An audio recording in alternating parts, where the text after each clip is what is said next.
ഞാനൊരു ചക്ക കിട്ടുമോ നോക്കാൻ വേണ്ടിയിട്ട് വീട്ടിലേക്ക് പോയി അമ്മേൻ്റെ അടുത്തേക്ക്.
ഞാൻ വരുമ്പോ കീടെ ചക്ക കൊത്തി പാട്ട് പാടി തിന്നാൻ തുടങ്ങിയേ എല്ലാരും കൂടെ.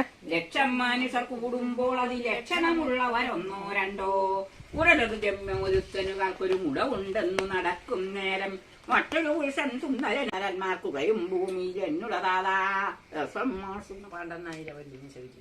ഞാൻ കണ്ടറിയുന്നേ. കാടനായും കാട്ടിൽ വരുമ്പോൾ കോളല്ലാതൊരു പേടി തുടങ്ങും. വീട്ടിൽ വരുന്നവരെ പലരെ കരി കൂട്ടിയ ചെണ്ടക്കാരനെ ഞാനൊരു കൂട്ടിലാക്കി ചങ്ങലയിട്ടത കൂട്ടി പിന്നെ കഞ്ഞി കുടിക്കും. വെള്ളുവാവ എന്ന് വിളിച്ചാൽ ഉള്ള തുറന്നു പറന്നു വരുന്നാൻ കള്ളനു തുള്ളി കഞ്ഞി കൊടുപ്പാൻ ഉള്ളൊരു പായം കാണാനില്ല. പേട്ടക്കായി വിളിക്കും നേരം ചേട്ടക്കാരൻ കുറയും ഭൂമിയിൽ എന്നുടതാകാ. ലക്ഷം മനുഷ്യർ കൂടുമ്പോൾ അതി ലക്ഷണമുള്ളവരൊന്നോ രണ്ടോ ഉടലതിരമ്യമൊരുത്തനു കാക്കൊരു മുടതുണ്ടെന്നു നടക്കും നേരം മറ്റൊരു പുരുഷൻ സുന്ദരനെങ്കിലും ഒറ്റക്കണ്ണവനായത് ദോഷം. ചേർച്ചകൾ പലതുണ്ടെന്നൊരു ഇഞ്ചിൽ പൂച്ചക്കണ്ണവനായത് ദോഷം. അവനുടെ വായിൽ പല്ലുകളൊന്നും കാണാനില്ല. പലകുളമുള്ളൊരു പുരുഷനവന്റെ തലമുടിയൊക്കെ നരച്ചു വെളുത്തു. തിലകക്കുറിയും ചൊടിയും കൊള്ളാം, തലയിൽ അവനൊരു രോമവുമില്ല. മിക്കതും ഒരുവനൊരിക്കൽ ശ്ലോകം ഒരിക്കൽ കേട്ടാൽ അങ്ങ് ഗ്രഹിക്കും.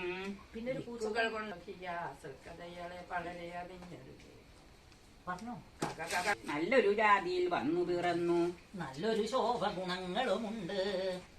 കരിയെന്നാദി ഒരക്ഷരം അവനുടെ അരികെ കൂടെ പോയിട്ടില്ല. നല്ലൊരു സുന്ദരനെങ്കിൽ പൂച്ചക്കണ്ണുണ്ടെന്നൊരു ദോഷം. ചേർത്തക്കാരു തിരിച്ചു തുടങ്ങും. ചേർച്ചയ്ക്കവനും ചിതമല്ലല്ലോ.